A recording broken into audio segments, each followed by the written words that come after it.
Best CEO award తీసుకుని జోష్నకు shock ఇచ్చిన దీప. అసలు ఇదంతా ఎలా జరిగిందనేది వీడియోని స్కిప్ చేయకుండా చివరి వరకు చూడండి.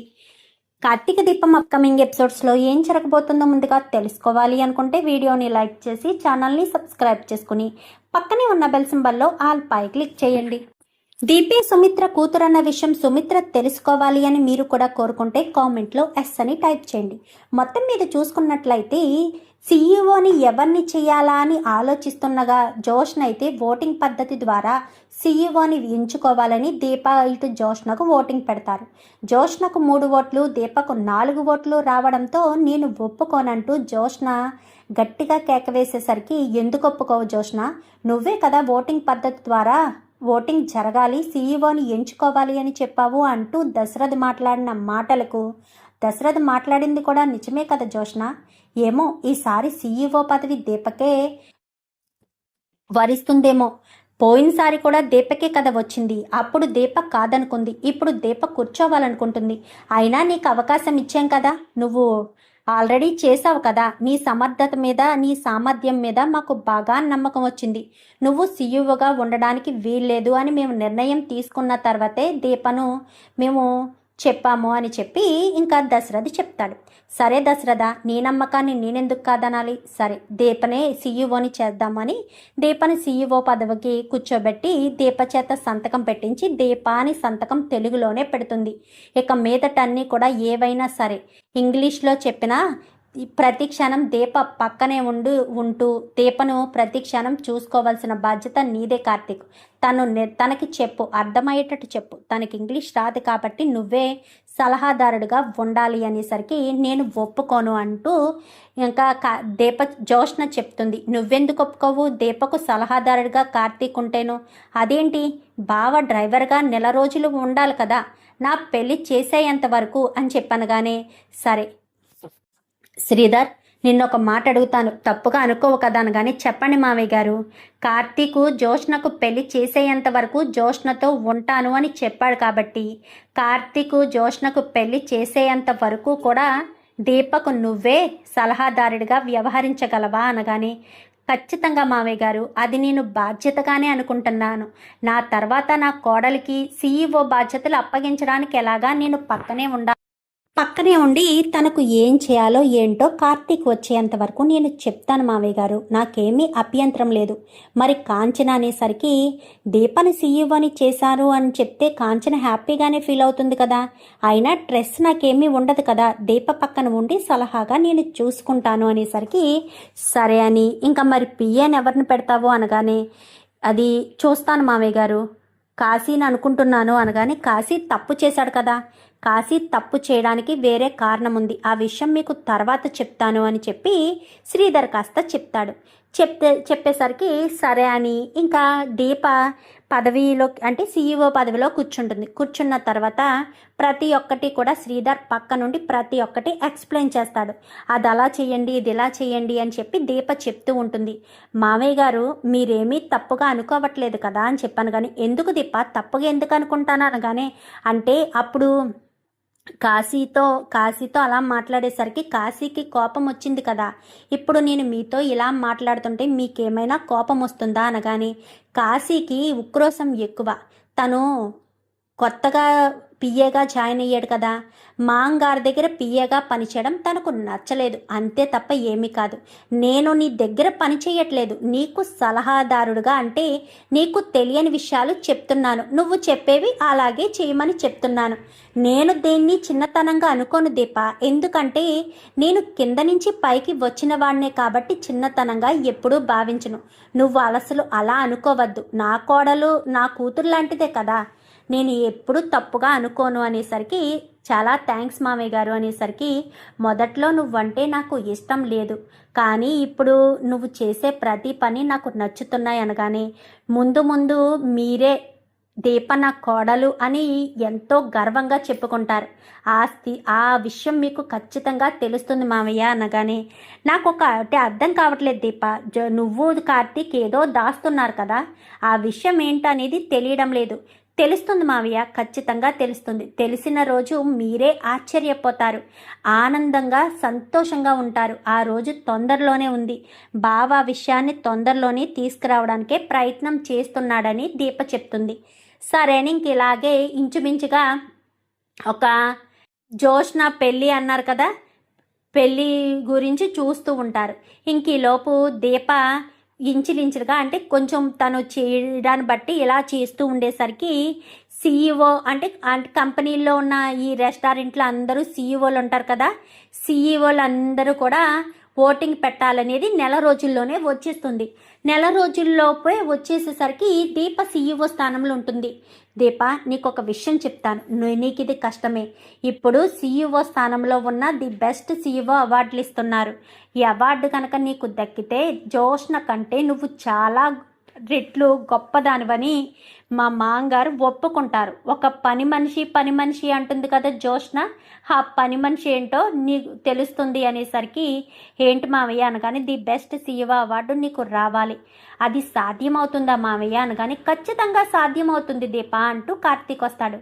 బావా అనగానే, ఖచ్చితంగా సాధ్యమవుతుంది, నువ్వు సాధ్యం చేయగలవు, నీలో ఆ సమర్థత ఉంది అని కార్తీక్ చెప్పడంతో సరే అని ఇంకా రాత్రి పగళ్ళు మంచి మంచి ఐడియాస్ ఇచ్చుకుంటూ జోష్న రెస్టారెంట్ని ఇంకా ముందుకి గొప్ప స్థాయికి తీసుకెళ్లాలని స్టాల్స్ పెడుతూ అది పెడుతూ ఇది పెడుతూ సేల్స్ విపరీతంగా పెరుగుతాయి. సుమారు 10-15-20 రోజుల్లోనే సేల్స్ బాగా పెరిగేసరికి జోష్నే నమ్మలేకపోతుంది. శ్రీధరు కొన్ని విషయాల్లో పట్టించుకోకుండా ఉన్న దీప ప్రతి ఒక్కటి ఈచ్ అండ్ ఎవ్రీవన్ ప్రతి ఒక్కటి పట్టించుకుంటుంది, ప్రతి ఒక్క దాంట్లోనూ ఇన్వాల్వ్ అవుతుంది, ప్రతి ఒక్కటి కూడా చూసుకుంటుంది, దేన్ని మిస్ కాదు. ప్రతి ఒక్కదాన్ని కూడా అంతా కూడా అబ్జర్వ్ చేసుకుంటూ అన్నీ చూసుకుంటూ ఉంటుంది, దేన్ని మిస్ కాకుండా. అవన్నీ చూసుకున్న తర్వాత ఇంకా 20 రోజులు 25 రోజులకి ది బెస్ట్ సీఈఓ అవార్డులో అందరి పేర్లతో పాటు దీప పేరు కూడా వెళ్తుంది. వెళ్ళేసరికి మిగిలిన వాళ్ళందరూ జెంట్స్, వాళ్ళు ఎప్పటి నుంచో ఉన్నవాళ్ళు. కానీ దీప ఆ సీఈఓ స్థానంలోకి వెళ్ళి 20 డేస్ మాత్రం అవుతుంది. 20 డేస్లో ఆ కంపెనీకి వచ్చిన టర్న్ ఓవర్ని లెక్కేస్తే దీపే హైయెస్ట్గా కనిపిస్తుంది. ఎందుకంటే మిగిలిన వాళ్ళంతా అనుభవం ఉన్నవాళ్ళు, ప్లస్ వాళ్ళు ఎప్పటి నుంచో సీఈఓ పదవిలో ఉన్నవాళ్ళు. వాళ్ళు సాధించలేని అభివృద్ధిని వితిన్ 20 డేస్లో టర్న్ ఓవర్ని పెంచడం కానీ, వితిన్ 20 డేస్లో ఆ కంపెనీ లాభాలని స్థాయిని పెంచడంలో దీపే ముందస్తు స్థానంలో ఉంటుంది. ఇంకా శివన్నారాయణకి ఫోన్ వస్తుంది, ది బెస్ట్ సీఈఓ అవార్డు దీప గారికి వచ్చింది, అవార్డు తీసుకోవడానికి మీకు ఫోన్ చేసి చెప్తున్నాం, యాజ్ ఏ చైర్మన్గా మీకు చెప్పాలని అనేసరికి ఇంకా శివన్నారాయణకి ఆనందం తట్టుకోలేకపోతాడు. దశరథ, నా కొడుకుగా నువ్వు గొప్ప స్థాయికి వెళ్ళిపోయావు దశరథ, ఇది నీ గుర్తింపే దశరథ అని చెప్పనేసరికి, ఏమైంది మామయ్య గారు అనగానే, మన సీఈఓకి ది బెస్ట్ సీఈఓ అవార్డు వచ్చింది అనేసరికి, మన సీఈఓనా, ఎవరికి శ్రీధర్ మామయ్యక లేక నాకా అనగానే, మీ ఇద్దరికి ఎందుకు వస్తుంది, ఇప్పుడు ప్రజెంట్ సీఈఓ దీప కదా అనగానే, 20 రోజుల్లో టాలెంట్ ఎలా తెలుస్తుంది మా తాత అని చెప్పి జోష్ని అడుగుతుంది. వాళ్ళు లెక్కేసింది 20 రోజుల్లోనే, ఇన్నాళ్ళగా సాధించలేంది ఈ 20 రోజుల్లోనే దీప సాధించింది. 20 రోజుల్లోనే అందరినీ లెక్కేస్తే ఒక ఆడదయ్యుండి సీఈఓ స్థాయిలో కూర్చుని తను గొప్ప విజయాన్ని టర్న్ ఓవర్ని పెంచిందని దీపకే the best the best CEO of the year award ఇస్తున్నారనేసరికి ఒక్కసారిగా జోష్న షాక్ అయిపోతుంది.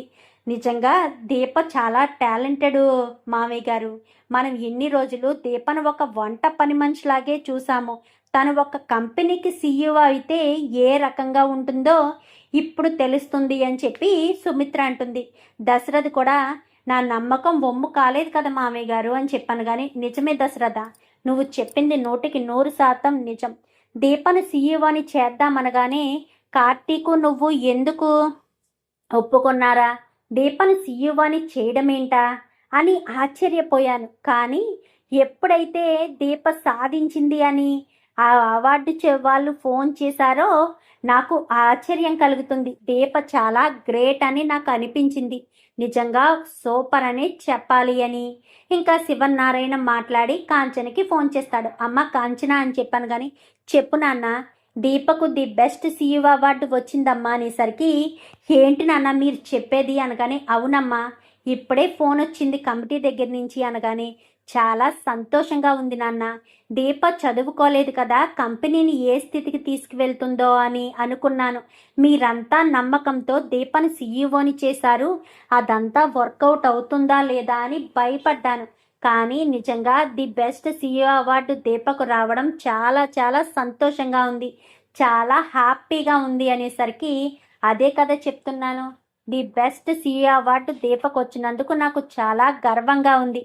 దీప లాంటి టాలెంటెడ్ పర్సన్ నా కంపెనీలో సీఈఓగా ఉండడం నేను ఎంతో గర్వపడ్డ విషయం, గర్వించతగ్గ విషయం అని శివనారాయణ చాలా సంతోషపడతాడు. రేపే అవార్డు తీసుకోవడానికి వెళ్ళాలి, మన ఫ్యామిలీ అందరినీ ఇన్వైట్ చేశారు అనేసరికి సరే అని ఇంక అందరూ కూడా చాలా సంతోషంగా, మరుసటి రోజు కాంచన, శ్రీధరు, కావేరి మొత్తం టోటల్ శివనారాయణ ఫ్యామిలీ అంతా కూడా, ఎంటైర్ ఫ్యామిలీ అంతా కూడా అక్కడికి వెళ్తారు. ఇంకా దీప స్టేజ్ మీదకి వెళ్తుంది. నాకు ఏం మాట్లాడాలో కూడా తెలీదు, తెలుగు కూడా వచ్చు తప్ప ఇంగ్లీష్ రాదు. నా వెన్నంటే ప్రతి క్షణం నాకు వెన్నంటే ఉండి మా బావ సపోర్ట్ చేసేవారు. కానీ ఈ 20 రోజుల నుంచి నా పక్కనే ఉంటూ నేను ఏం చెప్పినా అది బాగుంటుంది ఇది బాగుంటుంది అంటూ నేను చెప్పిన ప్రతి దానికి కూడా మా మామయ్య గారు ఎంతగానో సపోర్ట్ చేశారు. ఒక కోడల దగ్గర మామయ్య సలహాదారుడుగా ఉండడం ఏంటి అన్నది కూడా ఆలోచించకుండా నా దగ్గర ప్రతి క్షణం ఉండి నాకు ఎంతో గొప్పగా సపోర్ట్ చేసిన మా మామయ్య, అలాగే నా భర్త చేతుల మీదుగా నేను ఈ అవార్డు అందుకోవాలనుకుంటున్నాను, తప్పుగా అనుకోకండి అనేసరికి, అయ్యో మీ తప్పుగా ఏమీ లేదమ్మా, మీ ఇష్టం, మీకు నచ్చినట్టు చేయండి అనేసరికి, రెండు మామయ్య గారు రండి అని చెప్పాను. కానీ ఇంకా వెళ్ళు బావా, మీ కోడలు పిలుస్తుంది వెళ్ళు, ఈ నెల రోజుల కష్టం మీదే, వెళ్ళు బావా అని చెప్పాను. కానీ కార్తీక్ వెళ్ళరా అనగానే కార్తీకు ఇటు శ్రీధరు ఇద్దరు కూడా స్టేజ్ మీదకి వెళ్ళి చాలా సంతోషంగా అవార్డునైతే అందుకుంటారు. ఇంకా జోష్న తట్టుకోలేకపోతుంది. ఇప్పుడు దీపై ఇంటి వారసురాలని చెప్పడానికి ఎలాంటి అభ్యంతరం ఉండదు అని చెప్పి జోష్న భయపడుతూ ఉంటుంది. చూద్దాం మరి రాబోయే ఎపిసోడ్స్లో ఇలాగే జరగాలని మీరు కూడా కోరుకుంటే వీడియో నచ్చితే లైక్ చేసి ఛానల్ని సబ్స్క్రైబ్ చేసుకోండి. Thank you for watching.